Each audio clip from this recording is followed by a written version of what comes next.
You are welcome to the English Speaking Course Class 2। Spoken English course के class 2 में आप सभी का स्वागत है। हमने पिछले क्लास में जाना कि किस तरह से 26 लेटर्स हमारे इंग्लिश को इम्प्रूव करने में, चाहे स्पोकन हो या रिटन हो, मदद करती है।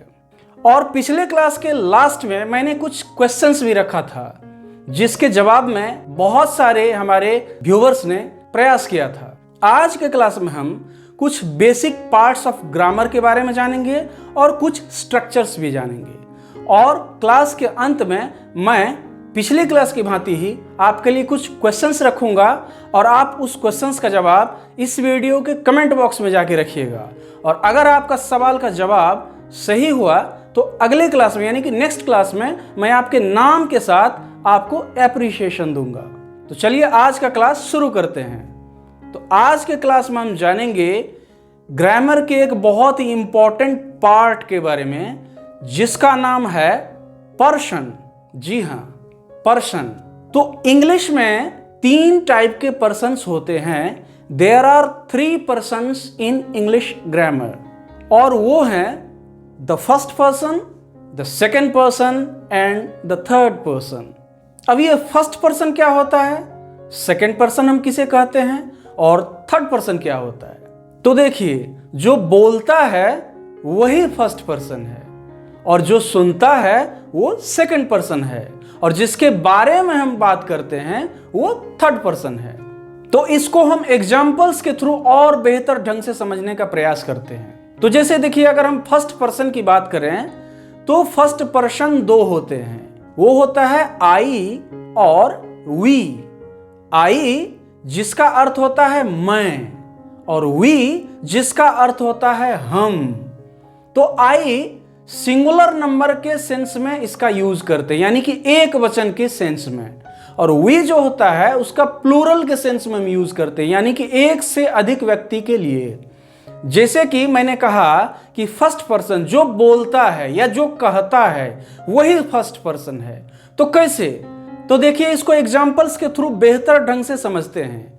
जैसे मैं कहूं कि मैं एक शिक्षक हूं, तो हम इसको इंग्लिश में बोलेंगे आई एम अ टीचर। तो यहां आई जो कि सब्जेक्ट है वो फर्स्ट पर्सन है। तो आई एम अ टीचर यानी कि मैं खुद बोल रहा हूं, मैं एक टीचर हूं। तो ये सिंगुलर नंबर के रिगार्डिंग हम बात कर रहे हैं। अगर मैं यहां कहूं कि वी आर स्टूडेंट्स, तो इसका मतलब हो जाएगा कि हम लोग छात्र हैं। तो यहां वी जो है वो फर्स्ट पर्सन प्लूरल नंबर है। इसका अर्थ ये हुआ कि वी यानी कि हम अपने बारे में बात कर रहे हैं, यानी कि हम खुद बोल रहे हैं। तो फर्स्ट पर्सन जो होता है वो आई और वी होता है। अब बात करते हैं सेकंड पर्सन की। तो सेकंड पर्सन जो होता है वो होता है यू।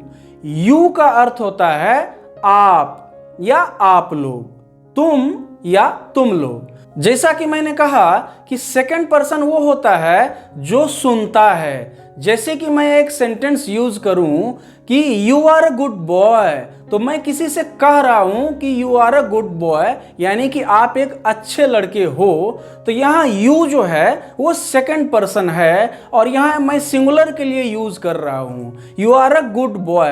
क्योंकि you are a good boy, एक लड़के की यहाँ बात हो रही है, तो वो सुन रहा है, यानी कि लड़का मेरे सामने में है और उसको मैं कह रहा हूं कि तुम अच्छे लड़के हो, तो वो सुनने वाला है, इसीलिए वो सेकंड पर्सन हुआ। अगर मैं बात करूं, मेरे सामने बहुत सारे स्टूडेंट्स हैं और मैं कहूं कि यू आर ब्रिलियंट या यू आर अमेजिंग, तो मैं उन बच्चों से बात कर रहा हूं, उन लोगों से बात कर रहा हूं, उन स्टूडेंट से बात कर रहा हूं जो कि बहुत संख्या में है, एक से ज्यादा संख्या में है, और उनको मैं ये बात बता रहा हूं। तो वो एक से ज्यादा हुए, प्लूरल हुए। तो प्लूरल के भी सेंस में हमने यहां यूज किया यू, यानी कि आप लोग या आप सब। तो ये यू जो है ना, तो बहुत सारे स्टूडेंट्स मेरे सामने में हैं और उन्हें मैं बता रहा हूं कि आप बहुत ही अमेजिंग हैं। तो वो लोग मेरी बात को सुन रहे हैं। तो सुनने वाला जो होता है वो सेकंड पर्सन होता है। अब बात करते हैं हम थर्ड पर्सन की।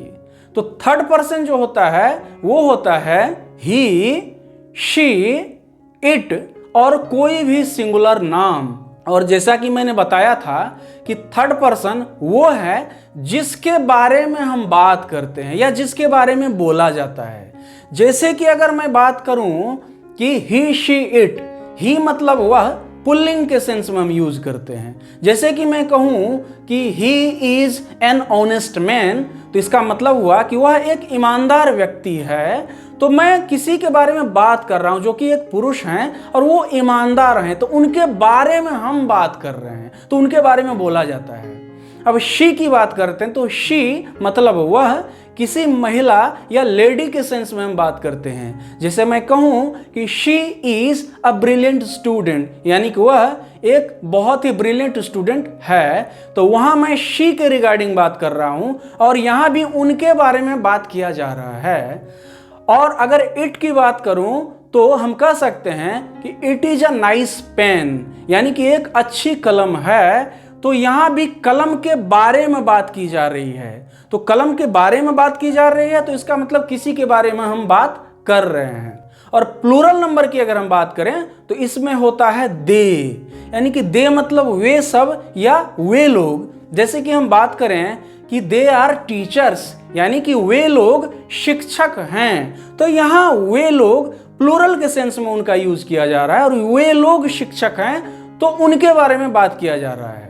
तो अब आपको समझ में आ गई होगी कि थर्ड पर्सन जो होता है वो सिंगुलर और प्लूरल दोनों के सेंस में हम उसका यूज करते हैं और उनके बारे में बात किया जाता है।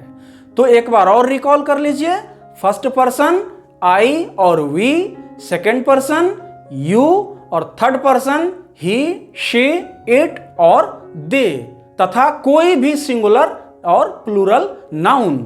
और अब हम बात करते हैं स्ट्रक्चर के बारे में। तो आज का जो स्ट्रक्चर है वो आप नोट कर लीजिए। तो हमारा स्ट्रक्चर है जो कि प्रेजेंट टाइम में सिंपल सेंटेंस के बारे में है। तो आप नोट करिए, सब्जेक्ट प्लस इज या एम या आर प्लस अदर वर्ड। यहां पर ध्यान रखने वाली बात है कि अदर वर्ड में आप किसी भी चीज को यूज कर सकते हैं, या तो आप नाउन को यूज कर सकते हैं, या तो आप प्रोनाउन को यूज कर सकते हैं, या तो आप एडजेक्टिव को यूज कर सकते हैं, या आप किसी भी फ्रेज को यूज कर सकते हैं। तो ये आपको ध्यान में रखना पड़ेगा। जैसे मैं एक सेंटेंस यूज करूं कि मैं एक शिक्षक हूं, तो यहां प्रेजेंट टाइम में बात हो रही है, यानी कि अभी मैं एक शिक्षक हूं। तो इसके लिए हम इसी स्ट्रक्चर का यूज करेंगे, सब्जेक्ट प्लस इज एम या are plus other word. Other word में जैसा कि मैंने बताया कुछ भी हो सकता है, नाउन, प्रोनाउन, एडजेक्टिव, कुछ भी, या कोई फ्रेज। तो मैं एक शिक्षक हूं, तो यहां सब्जेक्ट के रूप में मैं, यानी कि मैं के बदले आई होगा, और आई के साथ क्या लगता है तो एम लगता है, तो हो जाएगा आई एम, और शिक्षक के बदले टीचर, तो आई एम अ टीचर, इस स्ट्रक्चर के हिसाब से। अब देखिए आर के सेंस में यूज कर रहे हैं, तो यू आर स्टूडेंट्स, यानी कि आप लोग स्टूडेंट्स हैं, छात्र हैं। इज के रिगार्डिंग अगर हम बात करें तो हो जाएगा कि he is a good boy, यानी कि वह एक अच्छा लड़का है। इसी तरह से बहुत सारे सेंटेंस हैं जिसका हम इस स्ट्रक्चर के आधार पे यूज करते हैं। जैसे कि हम कहते हैं कि यह सेब बहुत अच्छा है, रमेश बाबू बहुत ही अच्छे शिक्षक हैं, आप बहुत ही मेहनती हैं, यह पुस्तक नई है, यह कहानी बहुत ही रोचक है। तो इस तरह के सेंटेंसेस को जब हम यूज करते हैं प्रेजेंट टाइम के लिए, तो इसी स्ट्रक्चर का यूज हम करते हैं। और अब मैं आपके लिए कुछ क्वेश्चंस रख रहा हूं जिसको आप इस स्ट्रक्चर के आधार पर बनाएंगे कमेंट बॉक्स में जाकर। तो आप सेंटेंस को नोट कर लीजिए। यह एक अच्छी पुस्तक है, मेरा मित्र एक डॉक्टर है, आज का दिन बहुत अच्छा है, हमारा देश भारत है, मेरा मित्र बहुत बीमार है। तो आज मैंने आपको जो स्ट्रक्चर बताया उस स्ट्रक्चर के आधार पे जिन सेंटेंसेस को अभी मैंने लिखाया उन सेंटेंसेस को इस वीडियो के कमेंट बॉक्स में जाकर आप इंग्लिश में लिखिएगा। ये बहुत आसान है और आप बहुत ही आसानी के साथ इसको कर लेंगे, ऐसा मेरा विश्वास है। तो आज का टॉपिक आप नोट कर लीजिए जिसे आपको लिखना है हर दिन की भांति।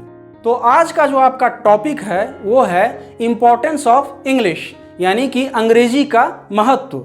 तो इस टॉपिक को आप बेहतरीन ढंग से लिखेंगे और कमेंट करके बताएंगे कि आपने कितना इस टॉपिक के बारे में लिखा। तो आज के लिए इतना ही। Good bye.